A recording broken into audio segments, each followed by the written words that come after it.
এটা তো রমজানের আগে সবাই মানে বোঝে রমজানের আগে দাম বাড়ে, কিন্তু আমরা তাহলে কারণটা আমরা বলতে পারবো না। আমরা কিনে আনি, বিক্রি করি।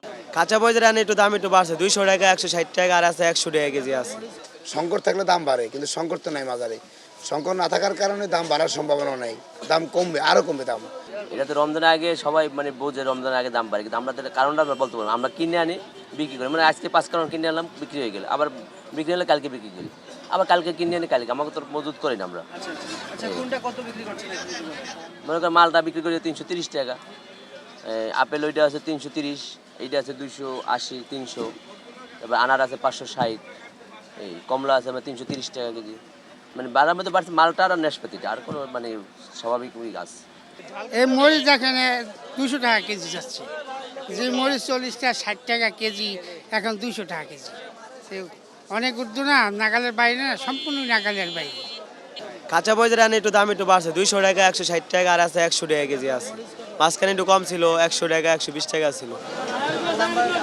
দাম বাড়ানো, আমদামি কম না, তার কারণে একটু দাম একটু বাড়ছে।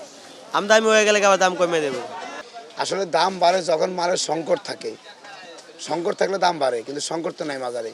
সংকট না থাকার কারণে দাম বাড়ার সম্ভাবনা নেই, দাম কমবে, আরও কমবে দাম। ছোলা, খেসারি, চিনি এগুলো রমজানে প্রচুর চাহিদা, এগুলো আমাদের পর্যাপ্ত পরিমাণ আছে, মালের কোনো সংকট নেই। মাল যাতে আছে তাহলে দাম কমার সম্ভাবনাই বেশি। ছোলা আসছিল 95, এখন হয়ে গেছে 85-90। চিনি 100 থেকে 105, খেসারি 100 থেকে 90, অ্যাঙ্কর 55 থেকে 60, ডাবলি 55 থেকে 60, তেল 195 টাকা লিটার। কোনো মালের সরবরাহ যদি ঘাটতি না থাকে তাহলে দাম বাড়ার সম্ভাবনা নেই। এখন দাম কমের দিকে আছে।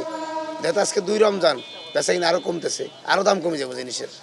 রমজানের যে চাহিদার পণ্যগুলা, এগুলো চাহিদার থেকে বেশি আছে, তাহলে দাম বাড়ার কোনো পরিকল্পনা নেই, দাম কমার সম্ভাবনা বেশি। প্রত্যেকদিন দাম কমবে এখন ডাউলের, তেলের, চিনির। সরবরাহ পর্যাপ্ত পরিমাণ, স্বাভাবিক মানে স্বাভাবিকতে বেশি আছে সরবরাহ। না না, পাইকারি কিনাতে দাম কমতেছে।